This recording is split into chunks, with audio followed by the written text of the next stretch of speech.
peu du projet de la communauté de pratique comme tel. L'historique du projet, c'est que c'est un projet qui a été financé par Santé Canada, donc dans le cadre des PSFTT, qui a été octroyé à la Direction des dépendances et de l'itinérance du MSSS par Santé Canada, et ensuite qui a mandaté l'Institut universitaire sur les dépendances, anciennement le CRDM-IU, maintenant le CIUS Centre-Sud de l'île de Montréal.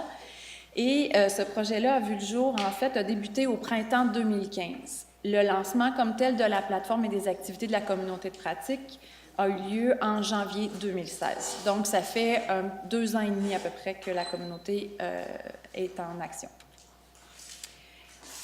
Je dois dire que j'ai présenté le titre de cette présentation-là sous forme d'une question avec un point d'interrogation parce que ce que je sentais comme chargée de projet quand j'ai pris ce projet-là, c'est qu'on mettait beaucoup d'espoir dans une communauté de pratique comme moyen facile, économique et rapide et efficace pour régler une vraiment large liste de problématiques qui étaient vécues. Par exemple, les longs délais pour accéder à des services, le peu d'intérêt des professionnels pour la prise en charge des clientèles souffrant de dépendance.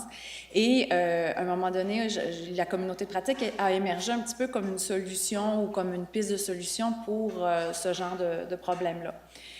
En cours de route, on s'est adapté. Il y a des gens qui sont ici dans la salle qui ont travaillé fort aussi dès le début du projet pour essayer de bien cerner le projet et bien le réaliser. Donc, les objectifs du projet ont été adaptés à consolider et faire connaître le noyau d'expertise actuel en dépendance et mettre en réseau les experts concernés, mieux outiller les médecins et les professionnels impliqués dans la prestation des services de santé et de services sociaux, et expérimenter la mise en place d'une communauté de pratique pour les médecins québécois œuvrant en dépendance. À l'origine, le dernier objectif n'était pas sous cette forme-là, c'était une communauté de pratique pour tout le monde qui est intéressé à la dépendance partout au Québec. Ce qui était très large comme mandat et ce qui était très difficile aussi à réaliser. Donc, le comité d'orientation s'est penché sur cet objectif-là et l'a plutôt reformulé en donnant un mandat de communauté de pratique pour les médecins qui œuvrent déjà dans le domaine de la dépendance, qui ont un fort intérêt pour le sujet. Les résultats attendus sont la mobilisation des médecins œuvrant en dépendance dans les activités de la communauté de pratique, une participation active et continue de ces médecins-là, et un intérêt plus grand d'un certain nombre de médecins et d'autres professionnels à l'intervention auprès de la clientèle. En début de projet, on a fait une recension des écrits et on a aussi fait des sondages auprès des médecins de 2 groupes différents, des médecins déjà avec une bonne expertise dans le domaine de la dépendance et des médecins aussi de première ligne qui n'avaient pas une expertise particulière dans le domaine. Et ce qu'on a relevé, c'était un manque de connaissances, de formation et de ressources dans ce domaine-là et que la sectorisation des services était aussi un obstacle à la prise en charge des patients. Donc, les attentes qui ont été nommées en matière de communauté de pratique médicale en dépendance, c'était d'échanger et de consulter d'autres médecins sur les sujets liés à ma pratique, d'accéder à des données, des présentations et des outils applicables dans le cadre de leur travail. Les thèmes qui ressortaient comme étant favorisés étaient santé mentale et dépendance, le plus fort qui arrivait en premier. Mes usages de médicaments d'ordonnance, déjà il y a comme 2 ans et demi, 3 ans, c'était déjà dans l'air du temps, et le continuum de services en dépendance. Les médecins disaient carrément ne pas bien connaître le continuum de services et pas savoir où référer et comment référer les gens qu'ils voyaient dans leur clinique. Et ce qu'on a remarqué aussi, c'est que nous, on arrivait avec un projet de communauté de pratique virtuelle et ce que les gens nous ont dit à 87%, c'est qu'ils voulaient des activités en présentiel. Et ça venait renforcer aussi une étude qui avait été faite par le Collège des médecins qui disait que les médecins étaient beaucoup plus intéressés par des activités de formation continue en présentiel et c'est ce qu'ils allaient rechercher avant tout pour l'amélioration de leurs connaissances. Donc, on a décidé en janvier 2017 de rendre la plateforme accessible, mais aussi de faire des activités en présentiel. Alors, il y a différentes activités qui ont été réalisées dès le début de 2016, comme vous pouvez voir. Donc, ce qu'on s'est dit, c'est que pour la première année, on va y aller avec une formule mixte, puis on va faire des essais et erreurs. Donc, on est allé par une journée de formation et de lancement de la plateforme. On espérait avoir une vingtaine de médecins. Il y en a eu 50 de partout à travers le Québec qui ont répondu à l'appel. On était très contents. On est allé avec des webinaires, des conférences en soirée et notre premier symposium qui a eu lieu en octobre dans le cadre du congrès du CISAM et de l'ISAM. Là, ce qu'on voulait voir, en fait, c'est qu'est-ce qui marche moins bien, qu'est-ce qui rejoint quelle personne, qu'est-ce qu'on va faire avec tout ça. On a poursuivi ces activités-là parce qu'en fait, c'était différentes formules qui touchaient différents publics cibles et l'appréciation était assez élevée. Donc, on a fait d'autres activités qu'on a organisées en 2017. Et pour la première fois, lors de notre deuxième rencontre annuelle de médecins, on a organisé aussi une activité en collaboration avec le CRAN. Donc, en avant-midi, il y avait l'équipe du CRAN et les membres de la communauté de pratique qui ont eu une journée ensemble de présentation et de réflexion par rapport à des thématiques reliées aux opioïdes. Et en après-midi, on a continué avec la communauté de pratique des médecins où on a consulté les membres pour justement les lignes directrices du CRISM et où les gens ont pu s'approprier les recommandations, donner des commentaires, etc. Donc, on a poursuivi aussi avec nos webinaires et pour une première, on a été faire des conférences en région et ce qu'on voulait faire avec ces conférences en région, c'est qu'on voulait créer des petits réseaux aussi à l'échelle locale. Donc, par exemple, à Sherbrooke et à Jonquière, il y avait les gens, le directeur médical du CRD qui était un petit peu qui présidait le petit comité scientifique et tout ça. Les infirmières étaient invitées, les pharmaciens aussi. Les gens aussi, les médecins qui travaillaient en GMF, qui travaillaient en clinique. Donc, ça permettait un petit peu aux gens de se voir pour une première fois. Pour les médecins, de voir les pharmaciens aussi avec qui ils parlaient par téléphone de façon régulière, mais qu'ils n'avaient jamais rencontrés. Donc, ça a été des expériences très positives. Puis, ce qu'on a fait aussi, c'est qu'on pouvait adapter le contenu des présentations à ce que vraiment était ce que les gens de ce milieu-là nous nommaient comme besoin. Donc, les activités de formation qui sont en cours et à venir, on a notre deuxième symposium qui arrive à grands pas, donc le 10 novembre. Une conférence du même type que ce qu'on a fait à Jonquière et à Sherbrooke qui va avoir lieu à Trois-Rivières en décembre. Il va y avoir la troisième rencontre annuelle des médecins qui va avoir lieu en février 2018. On va essayer de poursuivre les webinaires, des activités de conférences en soirée. Et ce qui est particulier l'année qui s'en vient, c'est que on a soumis un devis à l'équipe. Il y a un petit groupe là, de membres de la communauté de pratique qui a soumis un devis à la FMOQ, qui est la Fédération des médecins omnipraticiens du Québec, pour organiser un congrès santé mentale et dépendance. Donc, c'est le congrès de la FMOQ qui est organisé par les membres de la communauté de pratique. Donc, ce congrès-là va avoir lieu en septembre. Et déjà, on a eu les sondages, on a eu les réponses des gens pour quelle thématique ils voulaient entendre et tout ça. Puis, je pense que ça va être intéressant et ça va être une super belle ouverture vers la première ligne. Donc, les médecins qui n'ont pas une pratique spécialisée dans le domaine de la dépendance. On a aussi collaboré avec la FMOQ pour la rédaction de la Revue du médecin du Québec que vous allez voir paraître en décembre 2017. Donc, un numéro spécial sur le thème de la dépendance. Et il y a eu un numéro de l'infocomprimé sur la prescription de naloxone qui a paru en septembre 2017, qui était écrit par Dr Goyer puis de Mme Félix Saunier, qui est pharmacienne. On a présenté le projet de communauté de pratique à Paris en juin.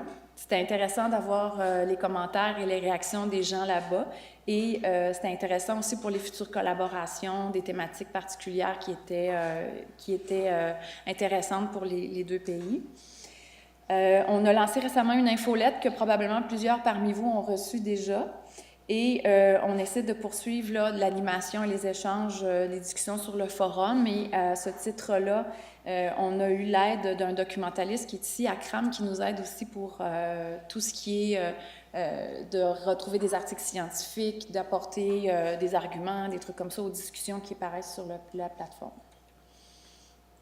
Donc, plusieurs activités en cours et à venir encore. Une formation en ligne qu'on veut mettre sur pied pour le sevrage d'alcool en externe, donc pour que les médecins puissent le faire de façon auto-formation pour la première ligne beaucoup. On a dû repousser un petit peu les délais parce qu'on est super occupés, mais on va commencer à mettre sur pied la formation en janvier. Le but, ce serait de la rendre disponible pour le congrès de la FMOQ, puis que les gens puissent le faire ensuite en auto-formation. La Revue du médecin du Québec a aussi confié à des membres de la communauté de pratique la rédaction de l'info comprimée. Si je ne me trompe pas, c'est 2 fois par année, où il y a un tandem de pharmaciens et médecins qui vont écrire relativement à la médication sur la dépendance. Donc, on continue l'animation bonification de la plateforme, des comités qui ont lieu régulièrement. On va débuter une nouvelle démarche d'évaluation et on continue à faire la veille scientifique aussi pour bonifier tout ce qui est sur notre forum, l'infolettre et tout ça. On vient déjà de pérenniser temporairement la communauté de pratique. La première sprint était de 2 ans. Par la suite, on était entré en démarche pour pérenniser. On a eu un financement du ministère qui a été confirmé en avril. Donc, ça veut dire que bientôt, on va encore rentrer dans une démarche de pérennisation et de demande de subvention. J'ai mis collaboration avec les projets PODS avec un point d'interrogation parce que c'est un peu un mystère à l'heure actuelle pour tout le monde, mais bien sûr que, dépendamment des projets qui seront acceptés et qui seront développés, la communauté de pratique va être un collaborateur pour les différents projets. Donc, la communauté en chiffres, c'est 138 médecins membres qui sont inscrits en date du 1er septembre. Si on regarde le profil des médecins, bien, on voit en grande majorité, c'est des médecins de famille et beaucoup de résidents aussi dans différentes spécialités, des psychiatres aussi. Qui sont membres de la communauté. Les milieux de pratique, simplement pour vous dire, là, pour clarifier, la majorité de tout ça pourrait être inclus dans CIUS et CIS, mais on a mis CIUS et CIS quand les gens spécifiaient qu'ils travaillaient dans un CLSC. Donc, si un médecin avait 3 milieux de pratique, l'inscrivait lui-même. Donc, nous, on a compilé ça de cette façon-là, donc ça dépasse le 100 %, mais ça représente d'un petit peu d'où les médecins de la communauté de pratique travaillent. Les régions, sans grande surprise, la région de Montréal est représentée en majorité parce qu'il y a plus de services probablement à Montréal, un plus grand nombre de médecins qui travaillent à Montréal. Il y a un petit oubli dans Abitibi-Témiscamingue, mais il y a un 2 % qui est là. Donc, les régions qui ne sont pas représentées pour le moment, il y a le nord du Québec, il y a le Laurent, il y a les Gaspésie et de la Madeleine aussi qu'il faut aller, la Côte-Nord aussi, qu'il faudrait aller voir s'il y a des médecins qui sont intéressés à faire partie de la communauté de pratique. On a fait une première démarche d'évaluation d'implantation qui se terminait en décembre 2016. Donc, il y a différents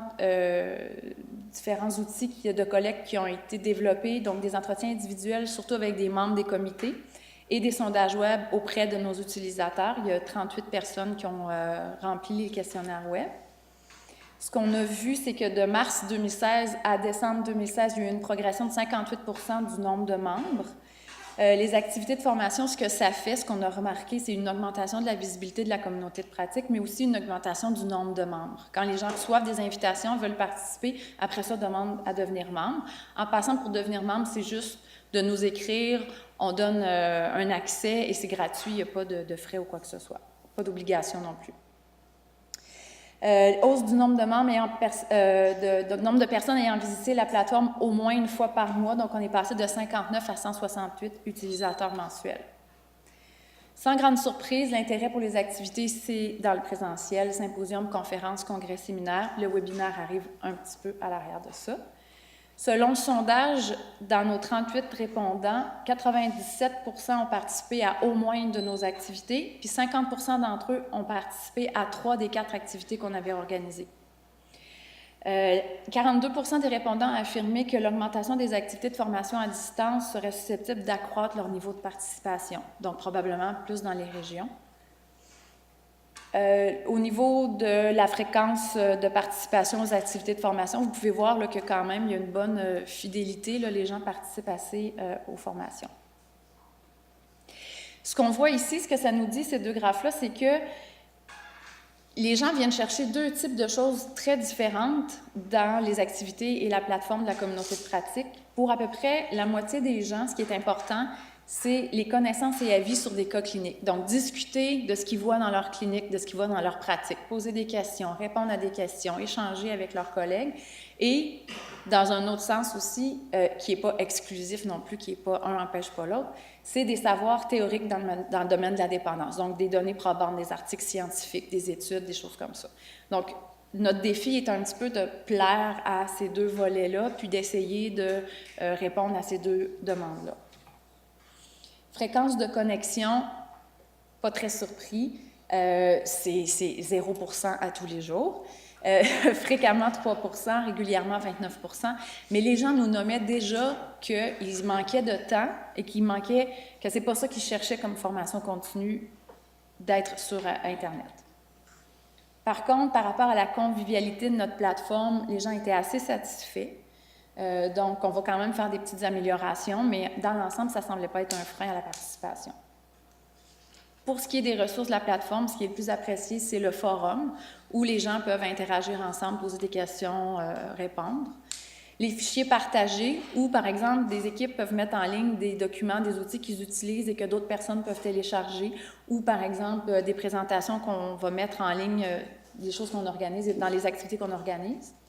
Nos événements et également les événements qui ont lieu dans le même domaine, donc domaine médical de la dépendance, mais par d'autres organisations. Les vidéos, c'est les films qu'on va faire de nos conférences et nos webinaires. Donc, au niveau de la probabilité de participer à une activité, donc c'est très fort au niveau des activités de formation. C'est fort également au niveau de prendre connaissance d'un commentaire sur la plateforme, mais ça descend beaucoup quand on parle de rédiger un commentaire sur la plateforme. Donc, la participation est plutôt passive. La probabilité est beaucoup plus élevée de prendre connaissance que de rédiger un commentaire, c'est-à-dire 84% versus 53%. C'est quand même cohérent avec les données qu'on avait récupérées au début du projet.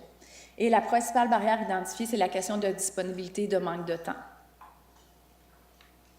Les éléments qui favorisent la participation, activités en présentiel, activités de formation à distance et création d'outils. Ici, c'est beaucoup, je pense, ce que ça veut dire, c'est que les médecins ont envie qu'il y ait des outils qui soient créés, qui soient spécifiques pour leur domaine de pratique, puis qu'ils puissent utiliser facilement, quotidiennement. Taux de satisfaction des membres, on était très contents d'apprendre que 95% des membres, et le taux de satisfaction était de 95% parmi nos membres. Et les effets que les gens ont notés de la communauté de pratique, c'est que le réseautage des médecins en dépendance a été possible, donc mobilisation des membres à 95%, que ça a permis de créer une vitrine permettant une reconnaissance de la médecine en dépendance et que ça a créé un milieu d'échange privilégié entre les membres. L'accès à la formation en dépendance et aux ressources, donc les activités organisées facilitent l'acquisition de compétences à 95% et favorisent le partage des connaissances à 92%. Nos réflexions actuelles, l'ouverture vers la première ligne, donc oui, clairement. Aux autres professionnels de la santé, il y a clairement un désir là aussi. Selon les membres, tout ça est à favoriser, mais aussi à préparer.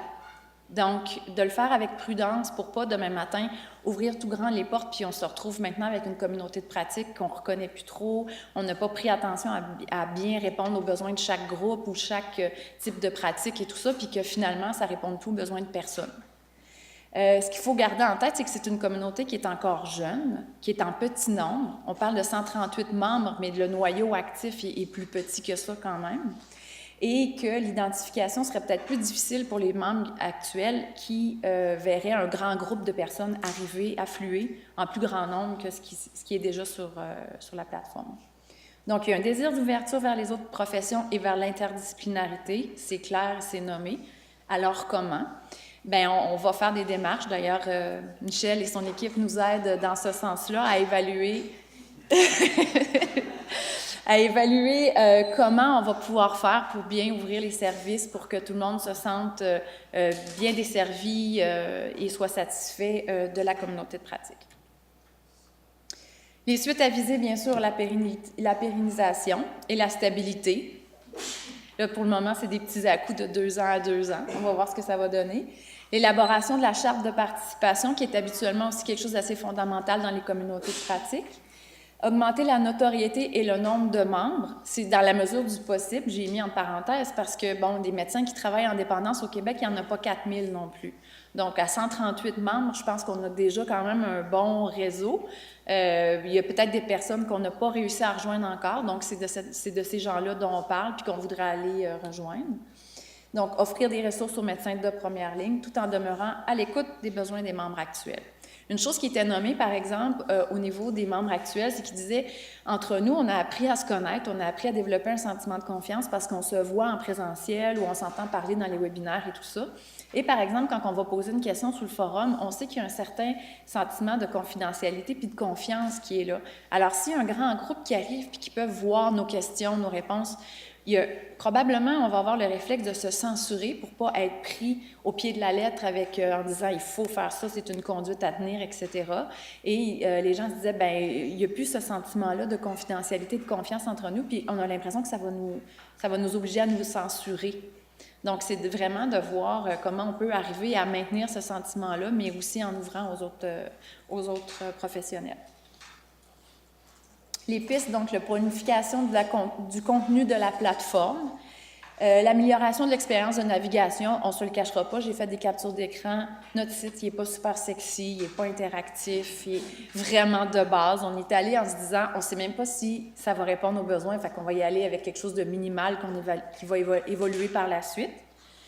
Développement d'une identité visuelle, d'un logo pour vraiment favoriser le sentiment d'appartenance et développer l'offre de formation et d'activités à distance. On va essayer aussi d'expérimenter d'autres approches pour la diffusion.